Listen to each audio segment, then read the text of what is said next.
Greetings loyal subscribers and honoured guests. This time on Retrograde, I want to give some attention to one of my all-time favourite arcade games, as well as spending a little bit of time taking a look at some, but no means all, of the ports to home systems. If you were a teenager during the late 80s or early 90s, there's a fairly good chance you were into the Teenage Mutant Ninja, or Hero in the UK, Turtles. They were everywhere, on TV, as action figures, on lunchboxes, at the cinema, and eventually as video games. I distinctly remember seeing the 4-player TMHT machine for the first time. I was on my annual family holiday for the Maybank holiday weekend at Breen Sands Holiday Park, and after we'd settled in, I did what I always did first, head straight to their arcade and see what was new. I heard the game before I saw it because it was the loudest thing in the room by far, besides the obnoxious Pop-A-Tac-Toe machine that was there every year. There was an almost perfect rendition of the cartoon theme belting out of it, and when I tracked the machine down I bore witness to a very faithful version of the intro from the cartoons. I had also never seen an arcade machine that massive before, so I was in awe of its majesty. I quickly shoved a pound coin in and started to play, and was blown away by the game. The fire effects and huge wrecking balls in Stage 1, the frequent use of speech, and the extremely well drawn and animated versions of the Turtles, April and Bebop had an extremely positive first impression on me. Throughout the rest of that weekend away, I would come back to the Turtle machine whenever I had managed to scrounge a bit more pocket money out of my mum, but I never managed to finish it. The game is pretty tough, especially when played solo, and of course the arcade operator also had the option to crank up the difficulty, so the punters had to put in more money. I definitely remember getting as far as the Technodrome back in the day and expecting that to be the end, but there was more after that. Anyway, that's enough reminiscing, let's talk about the gameplay in a bit more detail. As you can see, the Turtles arcade game is another scrolling brawler, or belt scroller as some people call it. The design does owe a lot to the classics of the genre such as Renegade, Double Dragon and Final Fight, but Konami have elevated the genre once more by increasing the player count to 4 and spending a lot of care getting the presentation right. Like most games of this type, it can start to feel a bit repetitive when you don't have any friends available to play it with you, but back when I saw it for the first time I didn't really care about that. I still fire up the game via MAME on my RetroPie or GPXD and play through it fairly regularly, and while it isn't quite as impressive as it was when it was brand new, it's still a solid favourite of mine. Overall I would award it a score of 4.5 pizzas out of 5.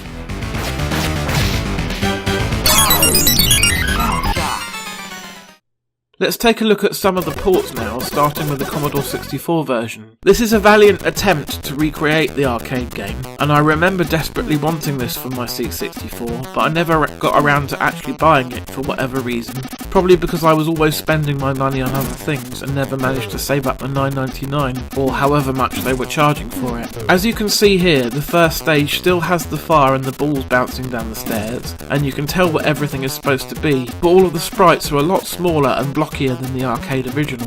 The music is decent but doesn't sound quite right, as if they weren't allowed to recreate a spot-on version of the cartoon theme and had to adjust it ever so slightly. It's definitely not the best music I've ever heard on the C64. It's nice that there are sound effects as well as tunes, because in many games you had to decide whether you wanted one or the other, though the effects themselves are quite limited and nothing special. On the whole, this C64 version is a decent enough representation of the arcade game, and I would award it 3 pizzas out of 5. Moving to the NES, which has a very similar hardware to the C64 under the hood, what we find here is the best home version of the game by far. It probably helps that this port was handled by Konami internally and not farmed out to US Gold like the home computer versions, as they would take a lot more care to get their game right and also have better access to the design documents and the code of the real deal. Nevertheless, Konami has done a fantastic job here. The sprites are a lot more detailed and well animated than the C64 version, and the music is excellently composed. There's a tiny bit of sprite flicker here and there, but overall the game is nice and smooth and fast, with responsive controls. Of course, it doesn't quite match up to the arcade version 1-to-1, but given the difference in power between the hardware, this is probably the best outcome you could expect for a home port. The NES version easily deserves a score of 4 pizzas out of 5.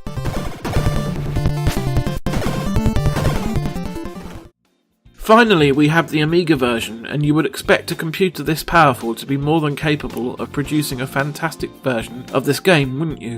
Well, that's probably true, but due to unreasonable deadlines, this is the best that the coders could come up with. It certainly looks okay at first glance, but what happened to the music? Other than a bit on the title screen by Jerome Tell, there's nothing in the main game at all. This sucks a lot of the atmosphere out of the game right away. Also, there's just something off about the way the game plays. It's unresponsive and lifeless, and very unexciting. The Amiga deserves a lot better than this, but unfortunately I wouldn't give this version any more than 2.5 pizzas out of 5. So there you have it. The arcade original remains the best version as you would expect, but if you do want to play it on a home machine, then the NES is your best bet by far. The C64 version is also worth checking out for a little while, but I would steer clear of the Amiga version. It's a huge disappointment and should be avoided. Thanks for watching this episode of Retrograde. I'll be back again with more very soon, including the rest of PS2 Tuesdays Season 4. In the meantime, take care.